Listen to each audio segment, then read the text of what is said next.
नमस्कार, मैं संदीप तिवारी। उत्तर प्रदेश होमगार्ड की नई भर्ती 45,000 पदों पर आपको नोटिफिकेशन मिलने वाला है। प्रक्रिया में तेजी है। ओटीआर का प्रोसेस स्टार्ट कर दिया गया है। कल ही भर्ती बोर्ड की साइट पर इससे संबंधित नोटिस रिलीज कर दी गई है। ओटीआर एक ऐसा प्रोसेस है जो आपको आगे सभी जितनी भी परीक्षाएं आप जिसमें पार्टिसिपेट करना चाहते हैं उन सब के लिए करना अनिवार्य कर दिया गया है। अब भर्ती बोर्ड, जितने भी भर्ती बोर्ड है जो अलग अलग तरह की परीक्षाएं कराते हैं, प्रक्रिया में तेजी के लिए इस प्रोसेस को पहले से एग्जीक्यूट कर दे रहे हैं। पहले जब हम लोग फॉर्म भरते थे तो उस समय अलग अलग लेवल पर कई स्टेज क्रॉस करने होते थे। जैसे कोई नोटिफिकेशन आता था तो महीनों फॉर्म भराया जाता था। ये अभी भी होता है, लेकिन उस फॉर्म भरने के पीछे जितने भी डॉक्यूमेंट्स लगते थे उनके पूरे वेरिफिकेशन और सारी चीजों को लेकर के महीनों 2 महीनों का समय लगता है। लेकिन आज इन सब चीजों को आसान करने के लिए अभ्यर्थियों के सामने एक ओटीआर प्रोसेस पहले से जनरेट कर दिया जाता है कि आप इसमें एक्टिवेट रहिए।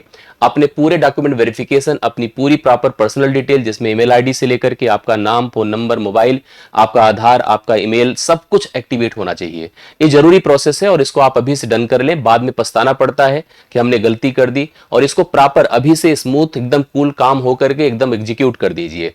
क्योंकि इस पर जैसे ही गलती होती, बाद में बहुत सारे अभ्यर्थी हमारे पास आते हैं, सर ये हमारा छूट गया, बाद में डीबी में और इस सब चीजों में प्रॉब्लम होती है, आप सबको पता ही है। तो इसलिए इन सब चीजों से बचने के लिए इस प्रक्रिया में आप पार्टिसिपेट करना शुरू कर दीजिए। एक ठीक ठाक भर्ती है, 45,000 पदों पर भर्ती है। गलत मत सोचिए, इससे नेगेटिव मत होइए। यह कोई ऐसा खराब पद नहीं है। नौकरी अच्छी है, नौकरी में हम कमी नहीं निकाल सकते हैं। ये अलग बात है कि हम सबको अलग अलग स्टेज अपने हमारे मन में पहले से जस्टिफाइड होते हैं कि हम इस पद पर जाएंगे, हम उस पद पर जाएंगे। आप जिस पद पर भी जाइए उससे ऊपर एक पद बना हुआ है, तो इसलिए कोई चीज खराब नहीं है। सरकारी नौकरियों की किल्लत में ये सब पद भी बिल्कुल सही है, कोई ऐसी प्रॉब्लम की बात नहीं। जो कर सकते हैं, जो योग्य है, जो करना चाहते हैं, बिल्कुल इस पद के लिए अप्लाई करें। हमारी तरफ से कोई ऐसा नहीं है कि हम आपको कहें, हम आपको मोटिवेट करें, डिमोटिवेट करें। आपकी स्वल्प सतह प्लानिंग होनी चाहिए कि हम इस भर्ती प्रक्रिया में पार्टिसिपेट करेंगे। अब सबसे पहले कल की भर्ती बोर्ड का, पहले तो आज के इस पेपर कटिंग को देख लीजिए। यह पेपर कटिंग में अपडेट्स दिया गया है, जिसमें होमगार्ड भर्ती रजिस्ट्रेशन के लिए लिंक जारी कर दिया गया है। अभी से प्रोसेस शुरू कर दीजिएगा। उत्तर प्रदेश पुलिस भर्ती एवं प्रोन्नति बोर्ड ने होमगार्ड एवं स्वयं सेवक, इसे स्वयं सेवक बोला गया है, कि 45,000 से अधिक पदों पर प्रस्तावित सीधी भर्ती के लिए एनरोलमेंट का वन टाइम रजिस्ट्रेशन का लिंक जारी कर दिया गया है। बोर्ड के परीक्षा नियंत्रक ने बताया कि एनरोलमेंट के लिए आवेदन करने की प्रक्रिया को सुविधाजनक, सरल, पारदर्शी व सुगम बनाने के लिए भर्ती बोर्ड की वेबसाइट पर वन टाइम रजिस्ट्रेशन करना अनिवार्य कर दिया गया है। और यह ओटीआर केवल होमगार्ड के लिए नहीं, आप इसको किए रहेंगे पुलिस भर्ती के लिए और तमाम अलग अलग भर्ती के लिए जो आपको उत्तर प्रदेश पुलिस प्रोन्नति बोर्ड के माध्यम से फेस करनी होती है, उन सब के लिए यहां पर uppbbp.gov.in पर लिंक पर सभी सूचनाएं आपको दे दी गई है। ओटीआर का पंजीकरण आवेदन पत्र का प्रथम और अनिवार्य चरण है। पहला चरण है और अनिवार्य चरण है, मतलब इस प्रोसेस के लिए, इस भर्ती के लिए पहला और अनिवार्य चरण है। आप सभी को ओटीआर के लिंक, देखिए यहां पर लिंक डाउनलोड, इसको अच्छे से देख लीजिएगा।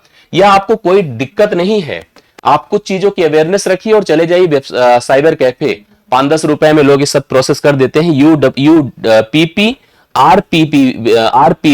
UPPRPB.in और apply.UPPRPB.in है।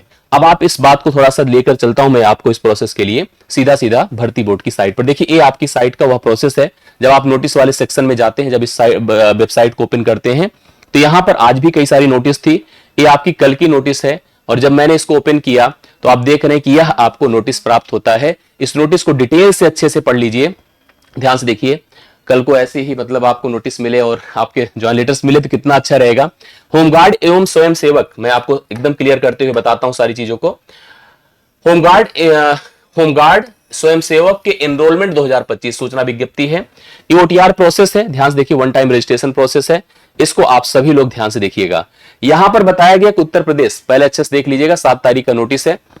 उत्तर प्रदेश शासन के शासनादेश संख्या फला फला फला के तहत उत्तर प्रदेश पुलिस भर्ती एवं प्रोन्नति बोर्ड के माध्यम से कराए जाने का निर्णय लिया गया है।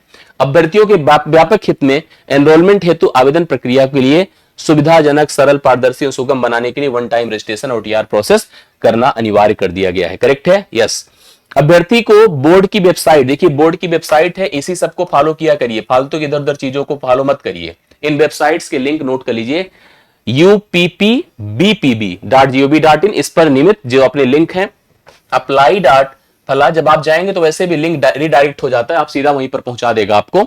इस पर जाकर जितनी भी वांछित सूचनाएं हैं उसको पूर्ण करिए, जिससे भविष्य में होने वाले विज्ञापन में आवेदन करना उनके लिए कोई असुविधा ना हो। ओटीआर पंजीकरण हेतु अभ्यर्थियों की सुविधा फैक्ट वीडियो लिंक भी साथ में है। आपको कहीं से हम लोग की वीडियो देखने की जरूरत नहीं कि फला इस स्टेज पे जाओ, स्टेज पे जाओ, कुछ नहीं करना है। आप सीधा साइबर कैफे वाले के पास जाइए, या तो वहां पर डमी वीडियो दिया है, आप डमी वीडियो खोलिए, सारा प्रोसेस एग्जीक्यूट करके दिया है। जिन संभावित अभ्यर्थियों द्वारा भर्ती बोर्ड की किसी भी भर्ती के दृष्टिगत पूर्व में ओटीआर रजिस्ट्रेशन किया गया है, अगर आपने पहले से किया है तो आपको फिर से करने की इसकी जरूरत नहीं है। आपका वही ओटीआर मान्य है, वही तो डॉक्यूमेंट आपका होगा, वही हाई स्कूल की मार्कशीट, वही आपका आधार, वही आपका मोबाइल नंबर, ईमेल आईडी अपनी बनाइए। ठीक है, जैसे मोबाइल नंबर ईमेल आईडी का बहुत ध्यान दीजिए, क्योंकि मैसेज आपके फोन में आए, वैसे भी आप 18 साल के ऊपर है, सबके पास फोन होगा, तो सबका अपना नंबर है, आपके पास मैसेज आए ज्यादा बेहतर रहेगा। ठीक है, आगे देख लीजिएगा यहां पर क्या कहना चाहता है। होमगार्ड के एनरोलमेंट हेतु आवेदन पत्र ऑनलाइन प्रक्रिया के माध्यम से प्राप्त किए जाएंगे। इस संबंध में विस्तृत सूचनाएं व आवेदन लिंक बोर्ड की वेबसाइट फला पर शीघ्र उपलब्ध होगा।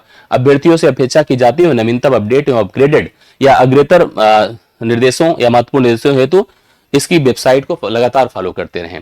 मेरा बस इतना ही आपको सजेशन है कि देखिए, यह जो एक भर्ती प्रक्रिया है और इसमें अगर आप पार्टिसिपेट करना चाहते हैं, सही में इसमें लग करके इसकी नौकरी के लिए प्रिपरेशन करना चाहते हैं, पढ़ना चाहते हैं, तो बिल्कुल पढ़ें, ध्यान से अपनी प्रिपरेशन प्रोसेस करें। जैसा कि अभी आपको कुछ दिन पहले मैंने अपडेट भी किया था कि आपके पास सब कुछ वो फाइनल है, जिसमें आपको बताया गया कि आपको कितने विषय पर, मतलब क्योंकि रिटन परीक्षा पहली बार इसकी होने जा रही है, 100 नंबर का पेपर होगा, समय दिया हुआ है, सब कुछ फाइनली है। तो आप सबको अपनी पूरी फिजिकल जो गतिविधि है उसको मेंटेन करनी है। पढ़ाई लिखाई के लिए अपने जीएस सब्जेक्ट, जो भी जनरल सब्जेक्ट्स आपके इससे कनेक्ट होते हैं, उनको आप पढ़ना शुरू कर दीजिए, क्योंकि निश्चित तौर पर भले आपको लग रहा होगा कि हंसने का पात्र है, ऐसा कुछ नहीं है। जब आप फॉर्म पढ़े जाएंगे तो देखिएगा कितने फॉर्म पढ़ते हैं। ठीक है, फॉर्म की संख्या कम नहीं रहेगी, 45,000 पद है, जो 60,244 हुई थी पुलिस की, लगभग समकक्ष पहुंच रहा है। तो फॉर्म की संख्या भी आप देखिएगा कितनी हो जाती है। सब भरते हैं, सब अप्लाई करते हैं। ठीक है, सब अप्लाई करते हैं, सब करेंगे भी, आप देख लीजिएगा। इसलिए कंपटीशन रहेगा, कंपटीशन कम नहीं रहेगा। पढ़ाई लिखाई पर फोकस करिए, और अगर नौकरी मिल जाती है, एक स्टेज आपको मिल जाता है, तो इसके बाद भी तो आपका जीवन थोड़ी खत्म हो जाएगा। अच्छी नौकरियों के लिए तब भी प्रयास कर सकते हैं, बैठकर पढ़ सकते हैं। हम लोगों से भी कई सारे बच्चे जब कहीं किसी पब्लिक गेट टुगेदर पे मिलते हैं, जो पुलिस में होते हैं, कहीं होते हैं, तो अच्छा लगता है कि अभी तक लगे हुए हैं। कहते हैं सर कि पढ़ रहे थे, हम नोट्स बना रहे हैं, हम कहीं भी जब समय मिलता है अपने कार्यालय में या कहीं पर भी रूम पर, तो हम पढ़ाई कर लेते हैं, और वो फायदा मिलेगा उनको। देखिएगा उनके अंदर जो इच्छा शक्ति उनको सफलता दिलाएगी, आपको भी दिलाएगी। आप सब मेहनत करिए, अच्छे से पढ़िए, इस सिलेक्शन को लीजिए, इसके आगे भी प्रोसेस करिए। पुलिस की भी भर्ती है, तमाम जो आपकी यह प्रक्रिया चल रही है, इस पढ़ाई लिखाई का उपयोग आपको आगे देखने को मिलेगा। बहुत बहुत धन्यवाद, थैंक यू सो मच। अगर कोई डाउट हो, कंफ्यूजन, तो कमेंट कर दीजिएगा। धन्यवाद।